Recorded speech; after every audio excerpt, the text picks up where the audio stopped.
और आगे बढ़ते, बड़ी खबर, इराक के अल कायम में पीएमएफ बेस पर एयर स्ट्राइक कर दी गई है। पीएमएफ के एक सैन्य ठिकानों पर हमले से 3 लोगों के घायल होने की जानकारी मिल रही है।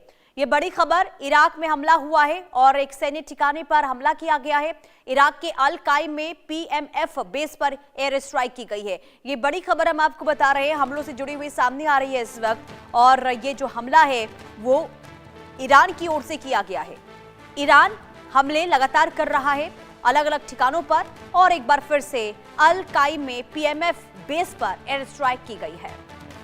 देखिए, अमेरिका इजरायल की ईरान से जंग जारी है और इस बीच ट्रंप की ओर से युद्ध विराम के लिए बातचीत की खबरें भी सामने आई। ईरान ने इससे साफ इनकार कर दिया। ईरान ने यह कहा है कि ट्रंप खुद से ही युद्ध विराम की बात कर रहे हैं। इसके बाद ट्रंप का बयान आया और उन्होंने कहा कि ईरान युद्ध विराम के लिए गिड़गिड़ा रहा है। रिपोर्ट के जरिए आपको दिखाते हैं।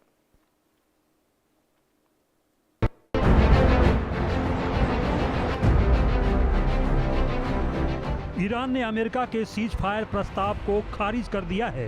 उसने कहा है कि वह राष्ट्रपति डोनाल्ड ट्रंप की शर्तों पर जंग खत्म नहीं करेगा, बल्कि अपनी शर्तों को मनवाएगा।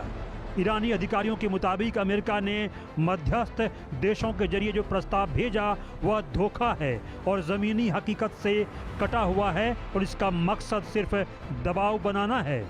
ईरान ने कहा है कि युद्ध का अंत तभी होगा जब उसकी शर्तें पूरी होंगी। इसके लिए ईरान ने 5 प्रमुख शर्तें रखी हैं। इस बीच IRGC ने कहा है कि अगर ईरान पर ज़मीनी हमला किया गया तो गंभीर नतीजे होंगे। बयान में कहा गया कि नेतन्याहू और ट्रंप ने अगर सैनिकों को यहाँ भेजा तो इन सैनिकों को ईरान की जनता घेर लेगी और मार देगी। दरअसल खबरें आ रही है कि अमेरिका खाग द्वीप पर जमीनी हमला कर सकता है। And just so we set the record straight, because I've been watching the Wall Street Journal's fake news and all these stories that get printed like, oh, I want to make a deal. They are begging to make a deal, not me. They're begging to make a deal. And anybody that saw what was happening over there would understand why they want to make a deal. But they say, oh, we're not talking to them. Anybody would know they're talking. And only a total fool. And they're not fools. They're very smart, actually, in a certain way. And they're great negotiators. I say they're lousy fighters, but they're great negotiators. They are begging to work out a deal. I don't know if we'll be able to do that. I don't know if we're willing to do that. They should have done that 4 weeks ago. They should have done it 2 years ago. Or they should have done it when we first came into office, because 2 years ago they had free reign under Biden. Sleepy Joe, worst president in the history of our country. When he allowed... जहां तक युद्ध विराम की बात है तो Iran के बातचीत से इनकार की बात पर ट्रंप का बयान आया। अमेरिकी राष्ट्रपति डोनाल्ड ट्रंप ने कहा कि ईरान डील करने के लिए गिड़गिड़ा रहा है।